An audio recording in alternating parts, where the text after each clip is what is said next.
O jovem cavaleiro, recém-ordenado após anos de estudos e escuderia, buscava a glória para seu nome.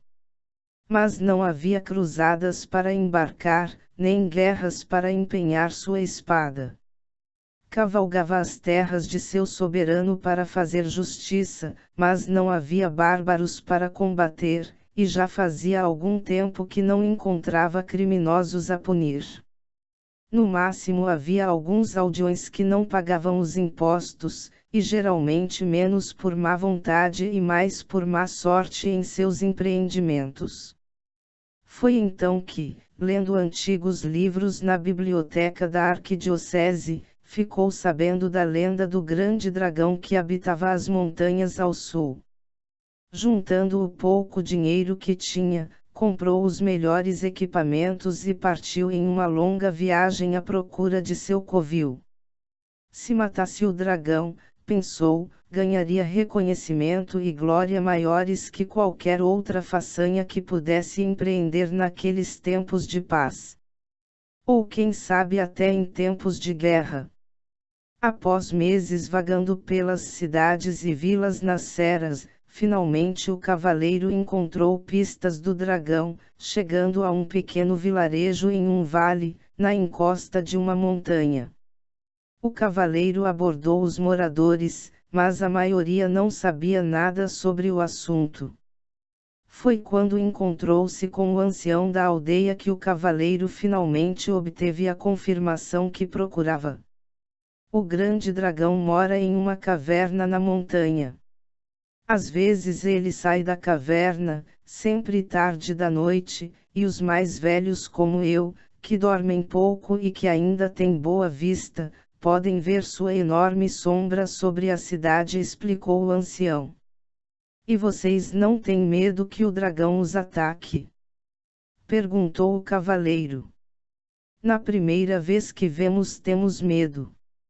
Depois nos acostumamos. A verdade é que ele nunca nos incomodou, explicou o ancião, com um olhar compreensivo. Mas ele não queima suas plantações. Não sequestra as mulheres e crianças. Não se alimenta de seu gado? Perguntou o cavaleiro, incrédulo. Nunca ouvi um relato destes em todos esses meus anos de vida, nem mesmo quando criança.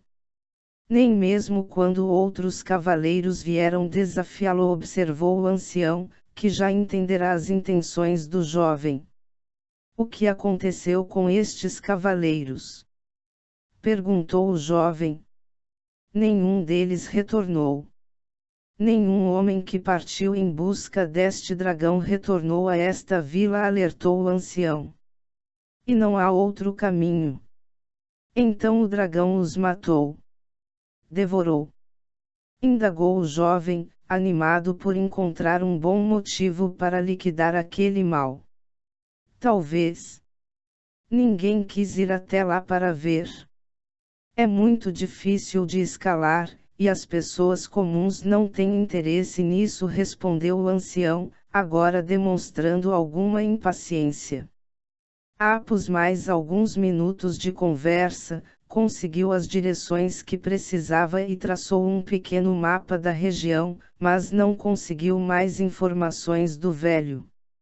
O cavaleiro passou aquela noite na aldeia, e partiu em busca da caverna no dia seguinte. A escalada levou todo o dia, e como a montanha era íngreme, teve que deixar seu cavalo e o equipamento mais pesado na aldeia. Não que a montanha fosse demasiadamente desafiadora, mas o peso de sua lança, de sua espada e de sua armadura, tornavam a tarefa mais difícil. Quando chegou na entrada da caverna já era noite, e ali montou seu acampamento. Ao raiar do sol comeu seu desejum e se preparou espiritualmente para a aventura. A entrada da caverna era tranquila e verde, e não parecia em nada com as descrições que lira sobre os lugares desolados onde os dragões se escondiam. O sol já indicava a metade da manhã quando se sentia preparado. O cavaleiro entrou na grande caverna, um salão de, pelo menos, 8 metros de altura e coberto de grandes estalactites. Logo começou a ficar escuro e mais apertado, e ele teve que lançar mão de uma pequena tocha para prosseguir. A caverna agora era bem menor, e o cavaleiro logo ficou desanimado. Não tinha como um animal grande como um dragão passar por ali. O lugar era silencioso, e o único som que ouvia era o som de água corrente, talvez de algum rio subterrâneo que passasse por ali. Após mais de 1 hora caminhando, o cavaleiro viu uma luz. Apagou a tocha e se aproximou com muita cautela daquela nova sala, ainda maior que a primeira. Havia um buraco no teto pelo qual entrava a luz do sol, que se projetava sobre um grande lago subterrâneo. A visão era, sem sombra de dúvidas, a coisa mais bela que o cavaleiro já tinha visto, ou viria a ver, em toda a sua vida. Se esgueirou deitado, sem fazer ruído, até chegar à borda da plataforma, e lá ele avistou, nas sombras, uma criatura gigantesca submersa no lago. Sua fé havia-lhe recompensado, tinha encontrado o grande dragão, mas agora titubeava diante de sua imponência. Não poderia encará-lo de frente, não poderia desafiar aquela besta, teria que contar com o elemento surpresa, mesmo que isso fosse desonroso para um cavaleiro. Por outro lado, era uma fera, um oponente indigno, e talvez as regras do cavalheirismo não se aplicassem neste caso. Sim, pensou ele levantando os olhos apenas o suficiente para ver que a sombra se movia em sua direção. O lago estava a alguns poucos metros abaixo de onde estava, e a criatura nadava despreocupadamente. Se calculasse corretamente, bastava rolar pela borda e atirar-se, com a lança preparada, em direção a seu enorme peito. Se Deus o achasse merecedor, ele derrotaria a fera. E assim esperou o cavaleiro até o momento certo, rolando na pedra fria e atirando-se rumo à fera, apoiando a lança em seu joelho enquanto a segurava firme, com suas 2 mãos, mantendo a lâmina a alguns centímetros acima de sua cabeça. Havia calculado certo, pensou o cavaleiro, quando a lança penetrou nas escamas da enorme fera, enquanto sentia a dor do impacto do cabo em seu joelho, mesmo estando protegido pela grossa placa da armadura. Sentiu sua cabeça de encontro à pele do dragão e, em um movimento acrobático, girou-se colocando de pé sobre o peito que agora sangrava. Com toda a sua força empurrou a lança a perfurar o peito da fera, que urrou de dor. Mas só agora o cavaleiro percebeu as verdadeiras dimensões de seu oponente. Mesmo com sua lança enterrada até a metade no peito do animal, não parecia ter chegado até seu coração. Enquanto a criatura se agitava, segurou-se na lança da melhor forma que pôde, evitando de ser arremessado. A fera, que já estava plenamente recuperada do ferimento, aproximou seus grandes olhos, que eram quase do mesmo tamanho do cavaleiro, e abriu sua grande boca, cujo hálito de enxofre quase sufocou o jovem que lutava para se manter de pé. Ele não tinha tempo de pensar no que faria, nem mesmo em rezar, e esperava ser engolido pela aquela boca enorme a qualquer instante. Então o dragão falou, a vibração de suas cordas vocais parecia uma tempestade, e o som da sua voz fazia o metal de sua armadura vibrar como um sino de igreja. Ousado jovem, por que me espetas com este teu palito? O que te fiz de mal? Ou, tratasse de uma brincadeira juvenil? Indagou o dragão, ao que o jovem se via incapaz de responder. Achas engraçado espetar os outros? Perguntou o dragão, após esperar em vão por uma resposta às suas primeiras perguntas. De forma nenhuma, grande besta. Vim aqui para te matar, extirpar o mal que você representa. Esbravejou o cavaleiro, cheio de orgulho. Tomado de uma renovada coragem, o cavaleiro sacou sua espada e se arremessou contra a enorme barriga do monstro. E a espada penetrou entre as escamas, quase até a empunhadura, e o cavaleiro colocou toda a sua força na tentativa de cortar a barriga do animal. Porém, o gume não era afiado o bastante para mover-se mais do que alguns centímetros dentro daquela carne. Exausto, o cavaleiro escorregou até cair na água, desarmado. Entretanto, o dragão moveu sua pata rápida, mas gentilmente, agarrando o cavaleiro, antes que este se afogasse arrastado ao fundo do lago pelo peso de sua própria armadura. Agora me fiuras com este alfinete, pequena formiguinha. O que esperas com isso? Perguntou o dragão. Maldito dragão! Conceda-me pelo menos uma morte rápida e um enterro decente, ó grande fera! Suplicou o jovem. O dragão não se conteve e deu uma estrondosa gargalhada. As paredes da caverna vibravam como se um vulcão tivesse entrado em erupção, e a lagoa se tornou como um mar bravio, com grandes ondas que se formaram pela força daquela risada. O jovem teve que levar suas mãos aos ouvidos para não ensurdecer. Porque eu iria te matar. Achas mesmo que poderias me ferir desta forma? Eu que sou a mãe dos dragões desta terra. Falou o dragão, estufando seu peito e revelando um poder esmagador. Não tente me enganar, sua fera. Eu sei que todos os cavaleiros que entram em seu covil jamais retornam, exclamou o jovem em resposta. Quem te disse isso? Perguntou o dragão. O ancião da vila que você apavora, quando sobrevoa a noite, disse o cavaleiro, agarrando-se aos últimos argumentos que lhe restavam. Por que tu queres me matar? Verdadeiramente? Perguntou o dragão, pacientemente. Pela glória. Não há guerras para lutar, nem vilões a derrotar em nome de meu rei.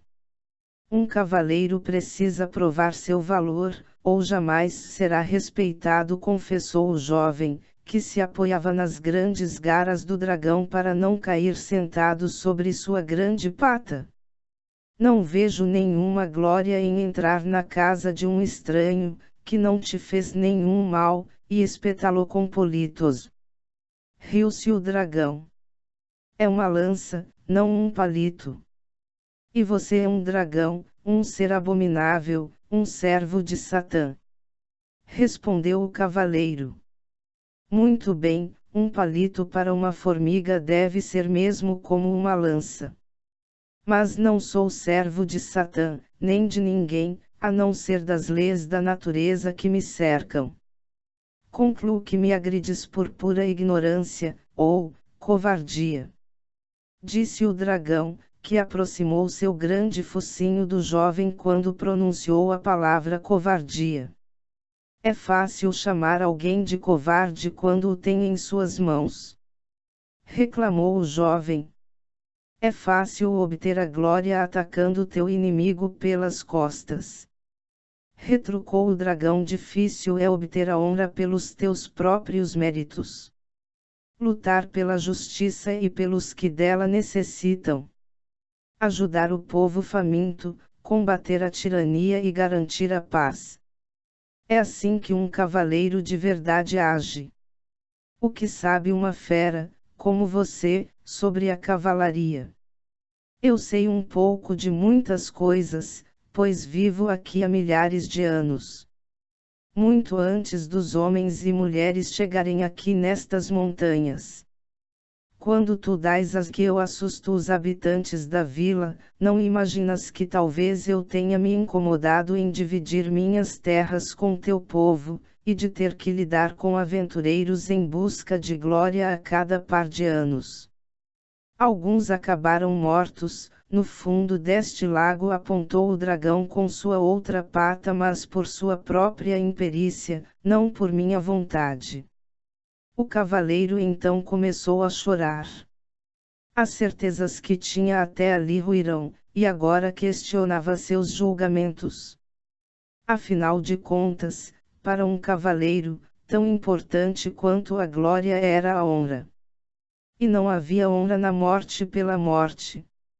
Assassinar, apenas pela sua própria vaidade, era um pecado capital. Seria ele capaz de julgar seus adversários corretamente? Perdoe-me, grande dragão, suplicou o cavaleiro, caindo de joelhos. Eu lhe julguei mal. Tu tens razão quando afirmas que nenhum cavaleiro que entrou em meu covil jamais retornou à vila. Mas tua conclusão está errada. Como assim? Perguntou o cavaleiro, enxugando suas lágrimas. Aqueles que entram em meu covil o fazem porque não têm um objetivo, não sabem que direção tomar em suas vidas.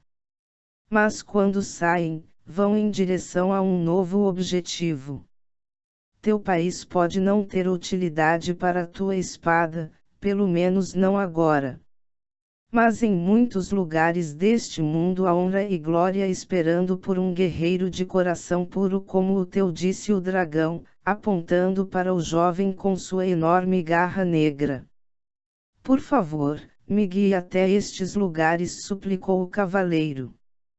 Pegue tua lança e tua espada, elas agora carregam o meu poder. Quando utilizadas para defender os fracos e os justos, elas serão invencíveis. Mas, se usadas por causas mesquinhas, elas te faltarão, serão pesadas e parecerão relutantes, falou o dragão, enquanto tirava as armas de seu corpo, devolvendo-as ao cavaleiro. Agora tu vais acordar longe daqui, onde encontrarás teu destino, disse o dragão. E se eu precisar de sua ajuda? Se não souber discernir o certo do errado, posso voltar a vê-lo. Não poderás voltar aqui, ou o encanto será desfeito. Tu aprenderás com teus erros, como todos fazem. Mas não te preocupes, nos veremos novamente, antes do fim. Com estas palavras o dragão soltou uma fumaça de sua boca, e o cavaleiro dormiu. Quando acordou, se viu em terras estranhas e longínquas. Dali em diante, o cavaleiro encontrou causas justas para as quais lutar. Sempre tentou agir da forma correta, ainda que nem sempre tenha tido sucesso. Algumas vezes foi enganado, mas todas as vezes fez o possível para reparar seus erros. Se alistou nas cruzadas e lutou na libertação da cidade de Lisboa. Acabou se fixando naquela região, eventualmente recebendo o título de nobre e terras para administrar. Cansado das lutas, trabalhou como pôde para melhorar a vida de seus súditos. Casou-se, criando muitos filhos, alguns dos quais seguiram carreiras militares. Em seus últimos anos, dedicou-se à poesia, à filosofia e à religião. Também ganhou prática em curar os feridos, e apesar de sua posição de nobreza, curou muitos dos pobres servos de suas terras e de feudos vizinhos que vinham até ele.